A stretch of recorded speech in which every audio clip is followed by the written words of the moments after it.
कोंबडी आरवायची थांबली होती. थंडीने खुडूक होऊन बसलेली बाहेर येत होती आणि आता दाणे टिपीत उकिरड्यावर तुरू तुरू हिंडत होती. दिवस थोडासा वर आला होता. शाळेचा गजर लांबून ऐकू येत होता. गजर म्हणजे पहिली घंटा. म्हणजे शाळा सुरू व्हायला आता अगदी थोडा वेळ होता. आई घरात चुलीपाशी बसली होती आणि काटवटात पीठ घेऊन मळत होती. बाबा चिली मोडत होता.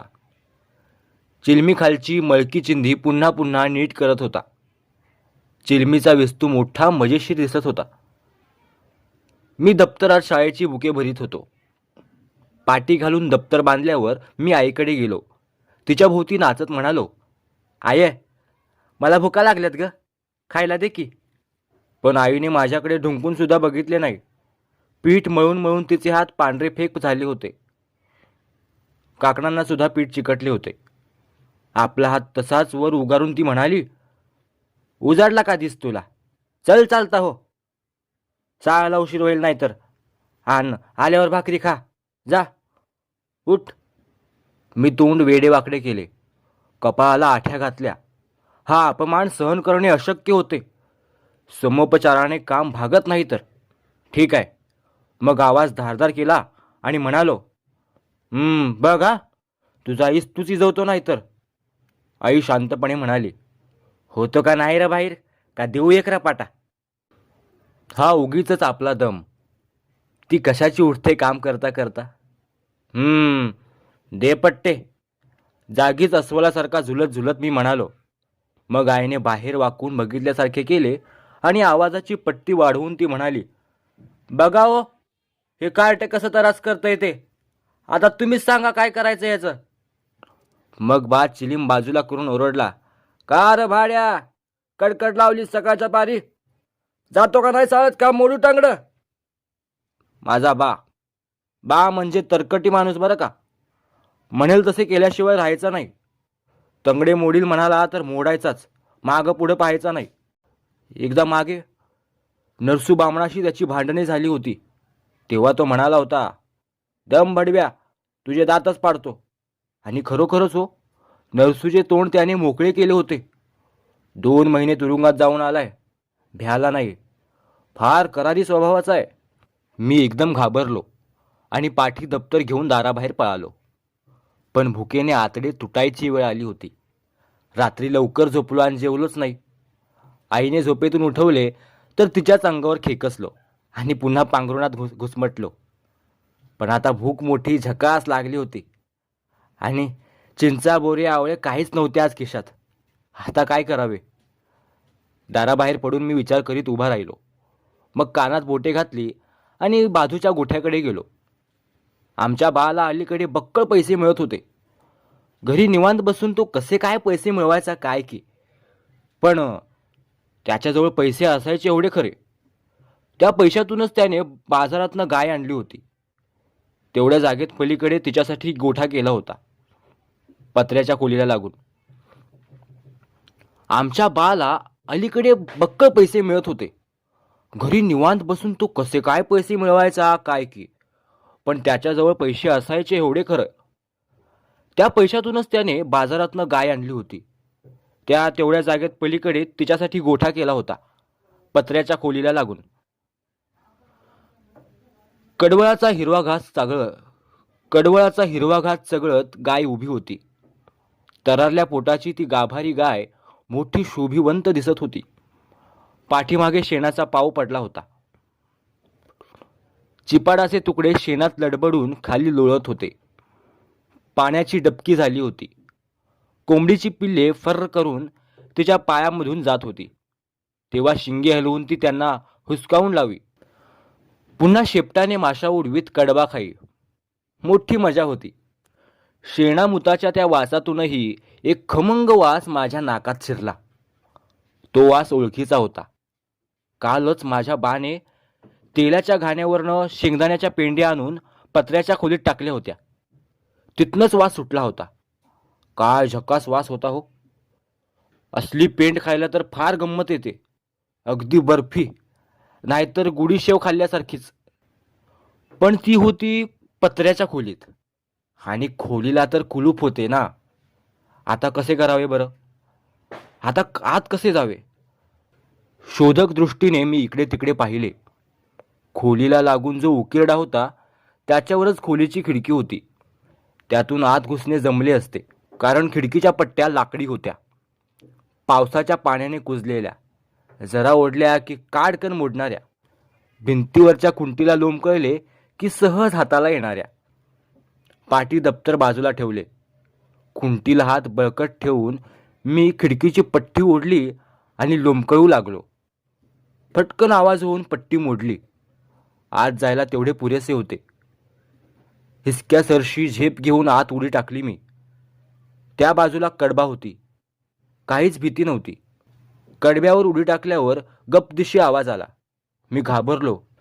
जर बाळाला तो ऐकू गेला तर तो माझी हाडेच मोकळी करायचा, कारण त्या खोलीत तो कुणाला जाऊ द्यायचा नाही. कानोसा घेत मी गप्प दबून राहिलो. बाहेर कुठे काही गडबड नव्हती. सगळे कसे निवांत होते. थोडा कडबा विस्कटला होता, तो मी परत शेजीने लावून ठेवला. अंग झाडले आणि पलीकडच्या शेंगदाण्याच्या पेंडीवर आशाळभूत दृष्टी टाकली. खोलीच्या दुसऱ्या कोपऱ्यात पेंडीचा ढीक उताना घातला होता आणि त्या ताज्या पेंडीचा खुमासदार वास खोलीभर पसरला होता. एक वरचाच तुकडा उचलून मी तो मोडायचा प्रयत्न केला, पण मोडता मोडेना हो. कितीही जोराने ओढले तरी अगदी बारकासा तुकडाच हाती यायचा. कुऱ्हाड जवळच होती, पण ती आवाज करणारी भानगड होती. ते धोक्याचे होते. नुसत्या हाताने काही तुकडा पडत नव्हता. शाळेची वेळ होऊन गेली होती. बा बाहेर येण्याची शक्यता होती. अशा स्थितीत तिथे फार वेळ राहणे धोक्याचे होते. शेवटी तुकडा पाडायचा नाद सोडून दिला आणि पेंडीच्या ढिगाखालीच हात घातला. ढिगाखाली तुकडे पडलेले असतात, तेवढे मिळाले तरी काम झाले. मूठ भरून बाहेर काढली. काही तुकडे आणि बराचसा चुरा हाती आला. चुरा तोंडात कोंबला. तुकडे चड्डीच्या खिशात टाकले आणि पुन्हा लोंबकळून उकिरड्यावर हळूच उडी टाकली. पाटी दप्तर उचलले. आवाजाचा सावट घेतला आणि तोंड हलवीत बाहेर पळालो. शाळेकडे चालू लागलो. थंडी अंगाला चावत होती. माणसे शेकोटी करून बसली होती. अंगावर कांबळी घेऊन आणि तोंडावरनं धोतर घेऊन हात पुढे करून ऊब येत होती. मी रस्त्याने चाललो तशी एकाने हटकन घातली, ए धायगुड्या. पाटी दप्तर सांभाळून मी त्याच्याकडे बघू लागलो. तोंडातला पदार्थ पटकन घेऊन म्हणालो, काय रे? एकी शेकायला? नग, मला साळाला जायचंय. अरे ये रे, मोठा साळ जाऊन बॅलिस्टर होणार आहेस माहीत आहे. अरे तुझ्या 10 डोळ्यात कुणी साळा बघितल्या का? मला ते बोलणे पटले. अरे ये रे, मोठा साळ जाऊन बॅलिस्टर होणार आहेस माहीत आहे. अरे बाबा, तुझ्या 10 डोळ्यात कुणी साळा बघितल्या का र? मला ते बोलणे पटले. कुणालाही पटण्यासारखेच ते बोलणे होते. पटत नव्हते काय, ते आमच्या आईलाच. ती मला शाळेत जायला लावायची आणि बा काही बोलायचं नाही. बोलायचा तर खेकसून बोलायचा. पण आज ज्याने बोलावले होते तो आमचा पाहुणाच होता. त्याच्यासाठी शाळा थोडा वेळ बुडवायला काही हरकत नव्हती. हा हू करून मी शेकोटीपाशी गेलो आणि हातापायाचे तिळवे गरम करीत बसलो.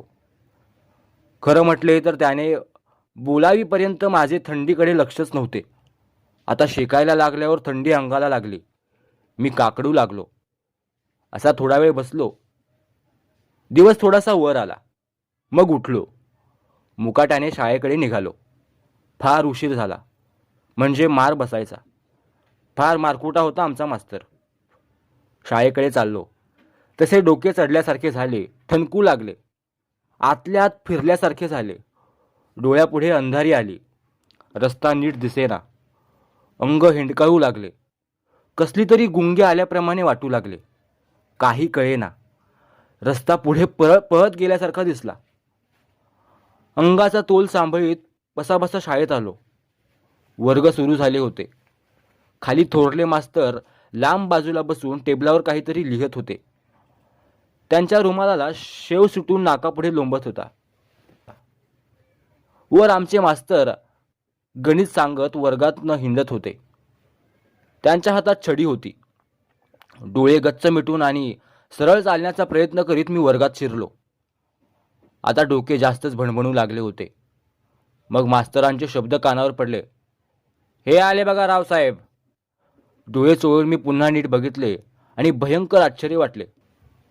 मास्तर आज नेहमीप्रमाणे सरळ उभे नव्हते, उलटे झाले होते. म्हणजे डोके खाली आणि तंगड्यावर, आणि तरीही त्यांच्या हातात धरलेली छडी सरळ होती. ते ती सारखी परजीत होते. चेहरा मात्र नेहमीसारखाच रागीट दिसत होता. ही आज मास्तरांनी काय गंमत केली? आमचा मास्तर पुष्कळ साडेशिटलीचा होता, पण ही मजा त्याने आम्हाला कधी दाखवली नव्हती. वर्गातील मुलेही गमतीशीर बसली होती. कुणी उलटे बसले होते तर कुणी तिरपे कलंडले होते.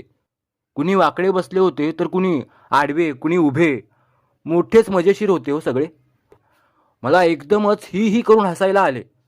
दात बाहेर काढून मी खिदळू लागलो. काय रे घाय दुड्या, उशिरा का आलास? उलटा मास्तर तोंड उगारून म्हणाला. काय होते ते मला कळेना. त्यांचे बोलणे ऐकू येत होते, समजत होते, पण नीट समजत नव्हते. नकळत मी पुन्हा ही करून हसू लागलो. रोज उशिरा यायला सोकलायस काय रे? थांब भडव्या, तुला उलटाच टांगतो. हरेच्छा, म्हणजे असे होते काय? सगळीच पोरे आज उशिरा आलेली दिसत होती, तरीच त्यांना उलटे करून वर्गात लटकून ठेवले होते. आत्ता आले लक्षात. काय दातखिळ का बसली? बोल की, उशिरा का आलास? ही करून मी खिदळलो. मार पाहिजे काय? Fee fee fee. थांबले का? असा ऐकायचा नाहीस तू. तुला खरंच खुंटीला उलटा टांगतो. खी खी खी खी खी. मी परत हसलो. मग एकदम हातावर सप्पन छडी बसली. डोळ्यांपुढे एकदम काजवे चमकले. पुन्हा अंधारी आली. डोके जास्तच गरगरायला लागले. कशाचा काही मेळच लागेना. मास्तर, ही मुले, वर्ग, शाळा, कशाचाच संदर्भ लागेना. हे काय आहे? हे सगळे कशासाठी जमले आहेत इथे? आपले इथे काय काम आहे? काहीच समजेना. मग मागे सरकत भिंतीचा आधार घेतला. सदऱ्याचे टोक उचलून नाकावरून फिरवले आणि नाक मोकळे केले. डोके हलवून ते नीट करण्याचा प्रयत्न केला, पण नकळत तोंड झुलतच राहिले. कचकड्याच्या चित्रांचे हलते ना, तसे. माझे मला ते जाणवत होते, आणि तरीही ते आवरता येत नव्हतं. अजून मास्तर उलट्या तंगड्या करूनच उभे होते. मला पुन्हा हसू यायला लागले. त्यामुळे परत अंगावर सपासपा छड्या बसल्या. हसायला काय झालं रे तुला, बेशरम? माझे डोळे धुंद झाले होते. नीट दिसेना, म्हणून डोळे वटारून मी म्हणालो, पण मास्तर. काय? आज तुम्ही उलट्या तंगड्या करून उभे कसे काय राहिला? त्याबरोबर पोरे फिसफिस करून हसली. मला नीट दिसत नव्हते, तरी पण त्यांच्या हसण्याचा आवाज चांगला ऐकू आला. आता मात्र मास्तरांनी दम खाल्ला नाही. उलटे असूनही ते सरळ चालत आले. हातात छडी घेऊन आले आणि दाती खाती येऊन त्यांनी सपासप छड्या ओढल्या. अंगावर जसे वळ उमटू लागले तसा मी केकाटू लागलो. जागच्या जागीत नाचू लागलो. डोके किंचित उतरले. ठणकणारी पाठ आणि हात दाबून धरीत अगं आई ग करून मी पळालो आणि सगळ्या वर्गातनं पळत सुटलो. मी कुठे पळत आहे ते माझे मलाच कळत नव्हते. त्यामुळे तिघा चौघांच्या पाट्यांवर पाय देऊन मी त्या निकामी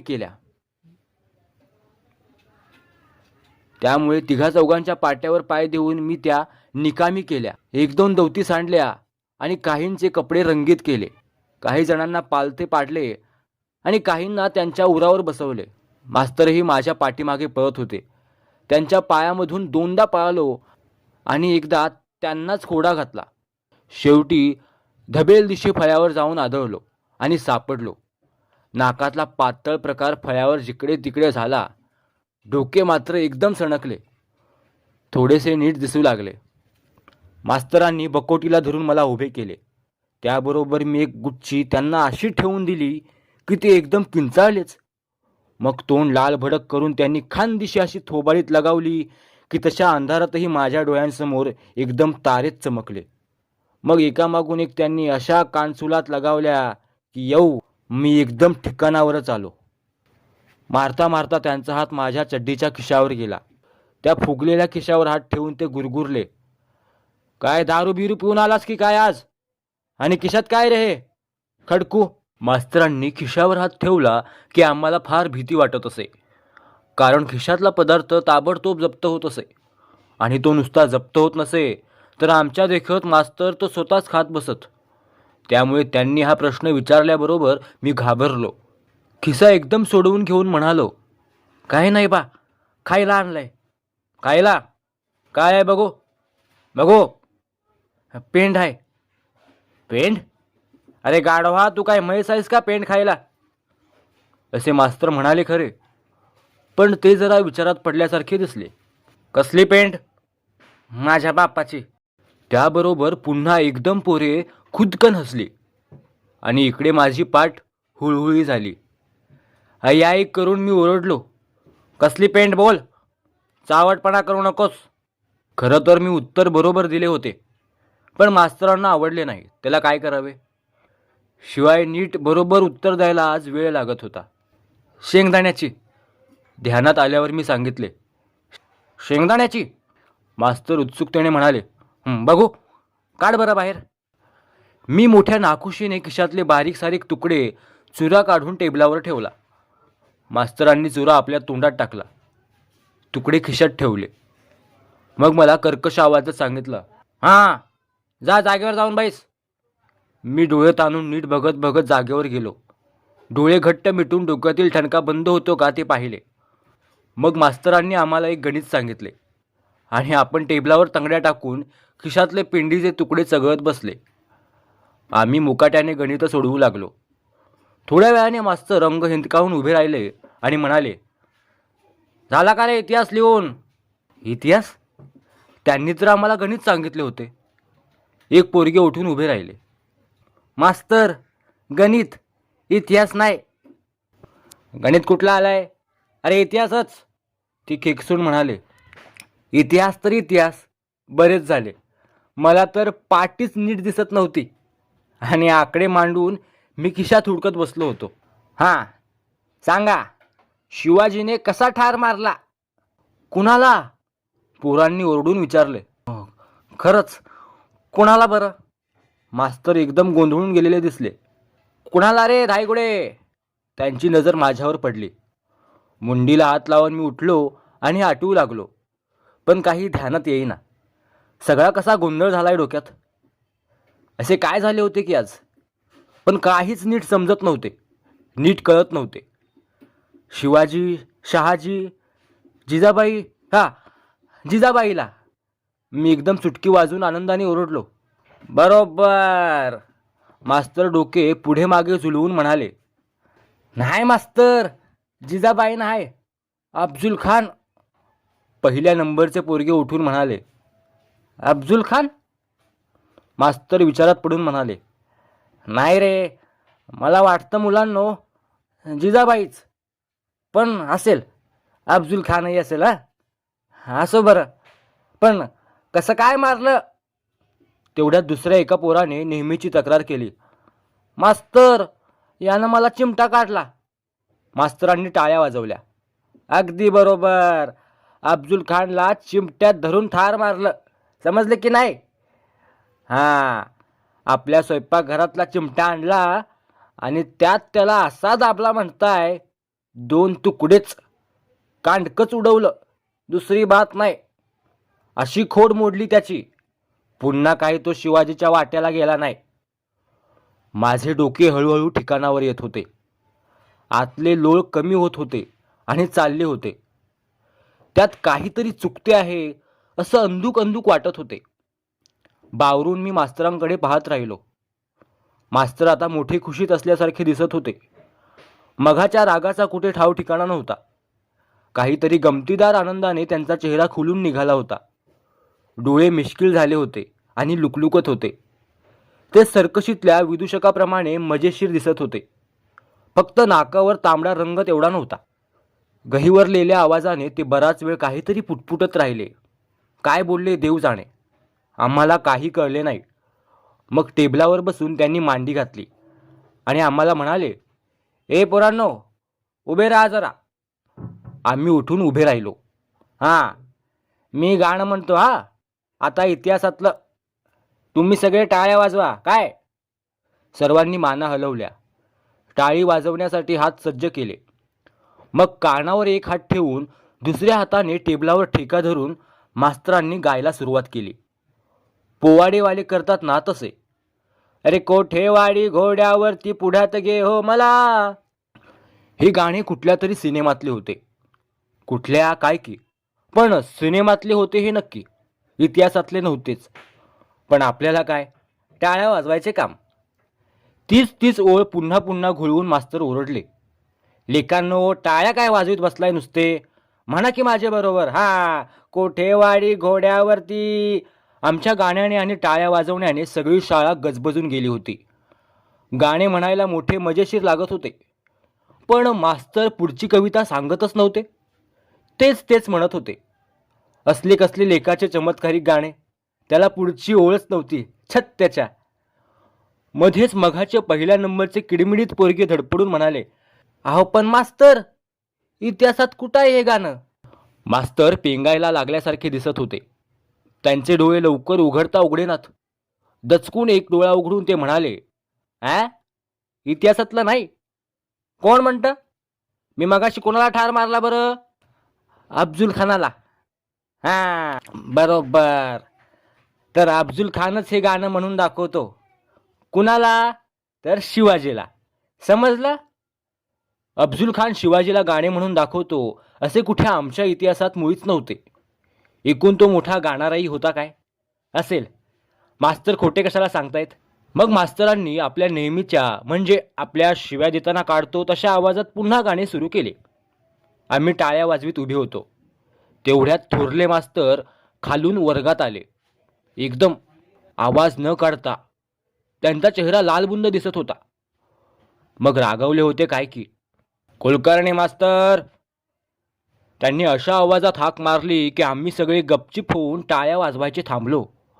आश्चर्याने बघत उभे राहिलो. थोरले मास्तर मग टेबलाजवळ गेले. आमच्या मास्तरांच्या दंडाला धरून ते म्हणाले, अहो कुलकर्णी मास्तर. मास्तर पेंगलेल्या डोळ्यांनी त्यांच्याकडे बघत म्हणाले, काय?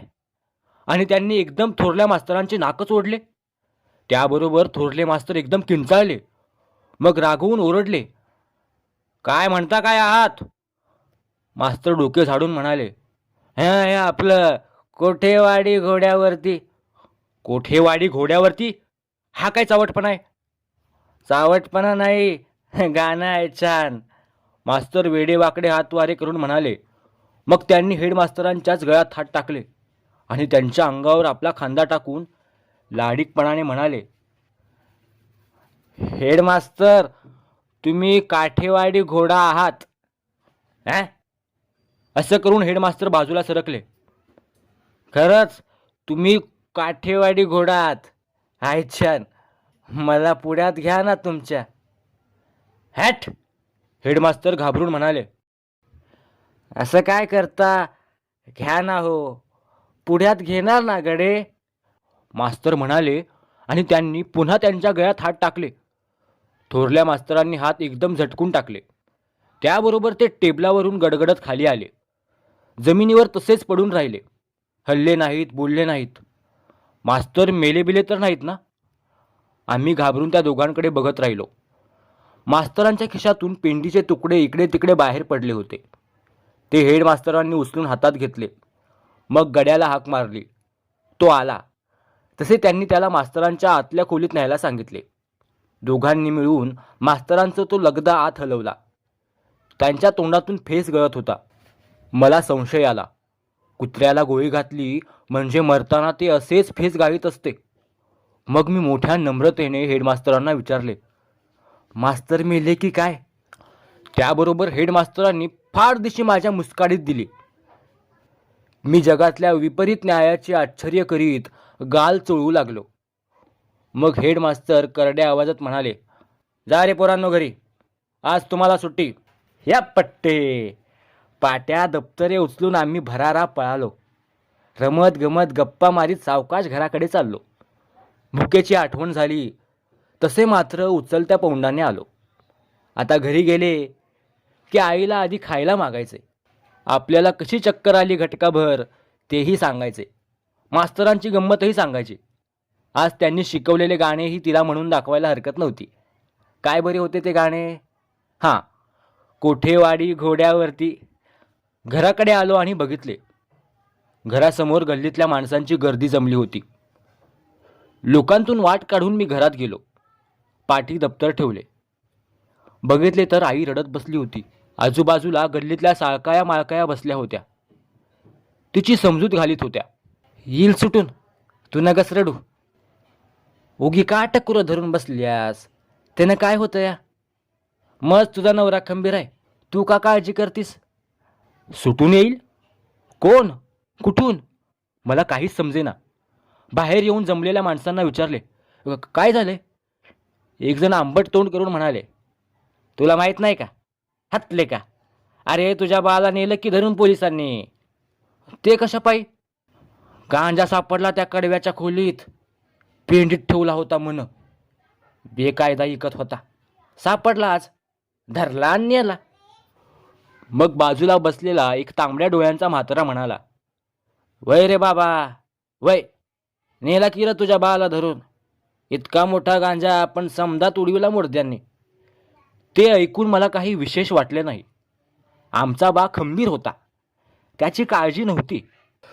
पण भीती एवढीच वाटली की मास्तरांच्या खिशातून पडलेले तुकडे हेडमास्तरांना आवडले तर काय घ्या.